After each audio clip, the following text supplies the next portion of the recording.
సాదాసీదా రాజకీయ నాయకుడను. నేను 3 సార్లు కల్వకుర్తి నుంచి ఎమ్మెల్యేగా గెలుపొందడం జరిగింది.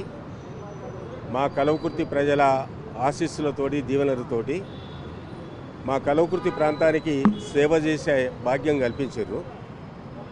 నేను పారదర్శకంగా పనిచేయడం జరిగింది. ఎక్కడ కూడా ఎలాంటి వెంట్రుక మందము రిమార్క్ లేకుండా, అవినీతి లేకుండా, అక్రమాలు లేకుండా, పేద ప్రజలే దేవుళ్ళు, సమాజమే దేవాలయం అనే మాదిరిగా నేను పనిచేసి మా కల్వకుర్తిని కూడా అన్ని రంగాల్లో ముందుకు తీసుకురావడం జరిగింది. మరి ఇప్పుడు ఏదో 2 నెంబర్లు మా కల్వకుర్తికి సంబంధించిన వ్యక్తులు ఇచ్చిందని చెప్పి సిట్ వాళ్ళు నన్ను గతంలో పిలిచారు, ఇప్పుడు కూడా పిలిచారు. దాని విషయం అడిగినప్పుడు ఎస్ఐబి వాళ్ళు అప్పుడు 2 పేర్లు చెప్పి 2 నెంబర్లు ఇవ్వమని అడిగారు.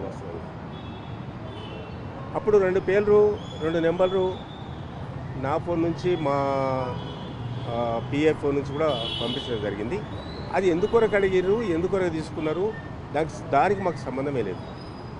ఎందుకంటే ఒక పక్క వ్యక్తి ఒకరితో పని ఉన్నప్పుడు ఒక నెంబర్ కావాలని చెప్తే వ్యక్తి పేరు చెప్తే ఆ నెంబర్ మన దగ్గర ఉంటే ఇవ్వచ్చు.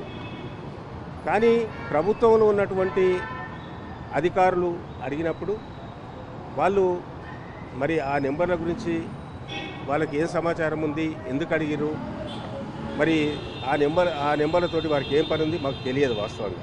ఎందుకంటే డిపార్ట్మెంట్ వేరు, రాజకీయం వేరు. నేను ఒక ప్రజాప్రతినిధిని. పోలీస్ డిపార్ట్మెంట్లో అనేక డిపార్ట్మెంట్, సివిల్ పోలీస్ ఉంటుంది, సిఐడి పోలీస్ ఉంటుంది, ఎస్ఐబి ఉంటుంది, ఇంకా అనేక రకాల గ్రే హ్యాండ్స్ ఉంటుంది, అనేక రకాల వింగ్స్ ఉంటాయి. ఈ వింగ్స్ అన్ని కూడా ప్రభుత్వానికి సహకరిస్తాయి. కానీ ప్రభుత్వానికి సహకరించేటువంటి పోలీస్ డిపార్ట్మెంట్ అడిగినప్పుడు ఇవ్వాల్సి వస్తుంది. అంతేగాని అంతకు తప్పిస్తే మాకు ఏమీ తెలియదు, వాస్తవంగా తెలియదు. సార్, మీరు ఇచ్చిన 2 నెంబర్లు కూడా పొలిటికల్ లీడర్లకు సంబంధించినవా లేకుంటే ప్రైవేట్ వ్యక్తులుగా? ప్రైవేట్ వ్యక్తులు, పొలిటికల్ లీడర్స్ కాదు, ప్రైవేట్ వ్యక్తులు. అంటే వాళ్ళు అడిగిరా, మిమ్మల్ని అడిగిరా? ఎవరు? ఇప్పుడు ఆ 2 నెంబర్లు పోలీస్ వాళ్ళు అడిగారా?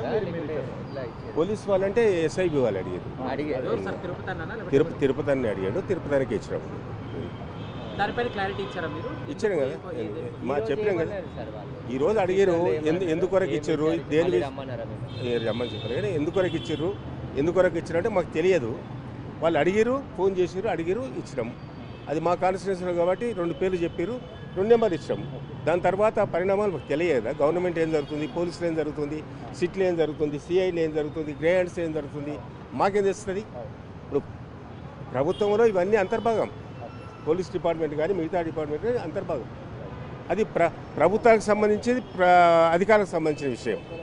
మేము ఖాళీ ఒక ఎమ్మెల్యే మాత్రమే, అది కాన్స్టిట్యూన్సీకి పరిమితం అవుతుంది. అంటే దీనికి సంబంధించి ఒకటేసారి వాళ్ళు అడిగింది, ఒకటేసారి ఇచ్చినాము. అంతకుముందు తిరుపతితో మాకు సంబంధం ఉంది. ఎందుకంటే ఆయన మాకు రిలేటివ్ కావాలి.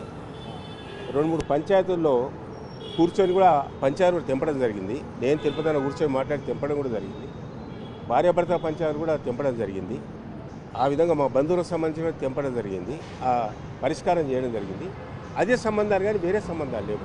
ఎట్లా చూస్తారు సార్ అసలు ఫోన్ ట్యాపింగ్ జరిగిందా? ఒకవేళ మీ కూడా నెంబర్లు ట్యాపింగ్ చేసిరని చెప్పేసి కూడా చాలా మంది చెప్తున్నారు కదా, అసలు ఎట్లా? ఏమో, ఇప్పుడు మా దగ్గర ఏం రహస్యం ఉండదండి.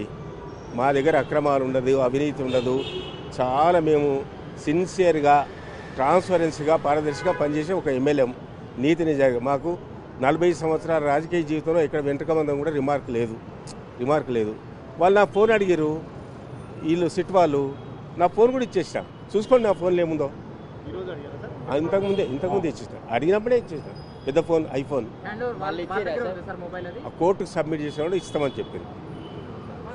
సార్, ఇప్పుడు అంటే ఇందులో క్లారిటీ ఇవ్వండి. మీరు ఇచ్చినటువంటి 2 నెంబర్లు ఏమైనా ట్యాపింగ్ పాల్పడ్డారా వీళ్ళు ఎస్ఐబి వాళ్ళు?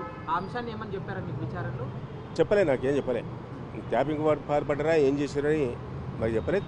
తిరుపతి అది నడుస్తుంది.